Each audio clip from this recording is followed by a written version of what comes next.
ভোরবেলায় যখন চারপাশে পাখিরা কিচিরমিচির করে আর হালকা কুয়াশা গ্রামটাকে ঘিরে রাখে, তখনই হাতিবাবু ঘুম থেকে উঠে পড়ত। তার ছিল এক মজবুত রঙিন সাইকেল। সাইকেলের পিছনে বড় একটা ঝুড়ি বাঁধা থাকত, যাতে করে সে বাজার থেকে কেনা জিনিসপত্র আনত।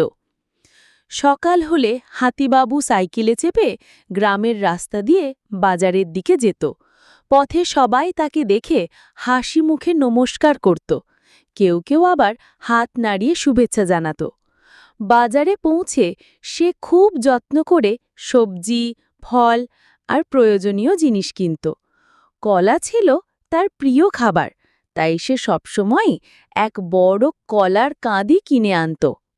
সেদিনও বাজার ঘুরে কলা, মিষ্টি আর কিছু সবজি কিনে ঝুড়ি ভর্তি করে সে সাইকেল চালিয়ে বাড়ি ফিরল।